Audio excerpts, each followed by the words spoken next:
คือมือส่งเวียกงานคุ้มครองภัยพิบัติประจำปี2024และทิศทางแผนการประจำปี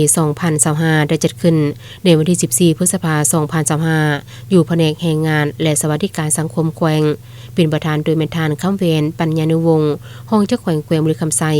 ประธานคณะกรรมการคุ้มครองภัยพิบัติขั้นแขวงมีคณะกรรมการคุ้มครองภัยพิบัติขั้นแขวงคันเมืองคณะกรรมการกองทุนคุ้มครองภัยพิบัติแผนกการและภาคส่วนเกี่ยวข้องเข้าร่วม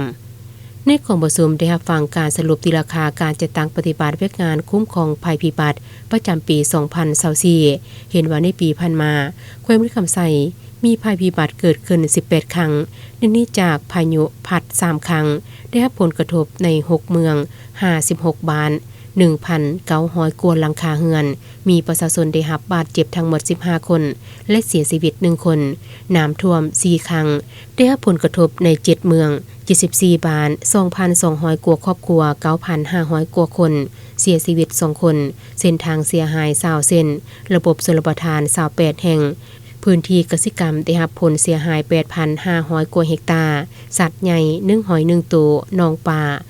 455หนองมีปลาดุกสูญหาย 950,000 กว่าตัวกบ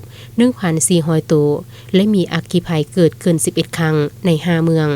11หลังคาเรือนถูกเสียหาย51คนได้รับผลกระทบเสียชีวิต1คน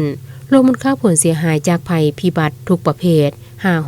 545ตึกกว่าเก็บพร้อมนั้นยังได้สุ่มใส่ปรับปรุงยกระดับเวียกงานป้องกันภัยพิบัติเวียกงานแก้ไขฉุกเฉินเวียกงานการฟื้นฟูหลังภัยพิบัติและเวียกงานอื่นๆฉะนั้นในของประชุมยังได้รับฟังการผ่านแผนเกี่ยมความพร้อมตอบโต้ภัยพิบัติประจำปี2025และรายงานผลสำเร็จการลงเผยแพร่นิติกรรมกองทุนภัยพิบัติเติมอีก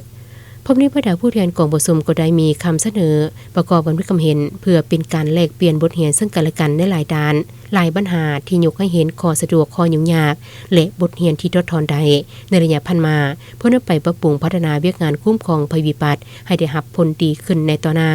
ในตอนท้ายทานคำเวนปัญญานุวงศ์ห้องเจ้าแขวงแขวงบริคำไซประธานคณะกรรมการกองทุนคุ้มครองภัยพิบัติแขวงมีคณะกรรมการคุ้มครองภัยพิบัติขั้นแขวงยินดีให้ทิศนำคณะกรรมการคุ้มครองภัยพิบัติทุกคันจงพร้อมกันสุ่มใส่จัดตั้งปฏิบัติเวียกงานคุ้มครองภัยพิบัติให้ถือเป็นเวียกงานสำคัญ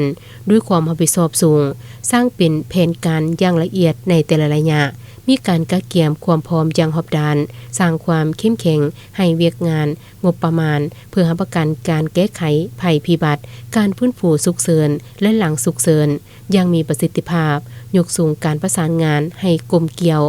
สร้างกองทุนภัยพิบัติให้มีการขยายตัวอย่างแข็งแรงเห็นให้ทั่วสังคมสมัครใจมีส่วนร่วมติดตามการเปลี่ยนแปลงของดินฟ้าอากาศอย่างต่อเนื่องสร้างความเข้มแข็งและเตรียมความพร้อมตลอดเวลา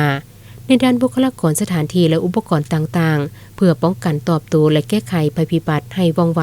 ทันเวลาให้ประกันประสิทธิภาพสูงขึ้น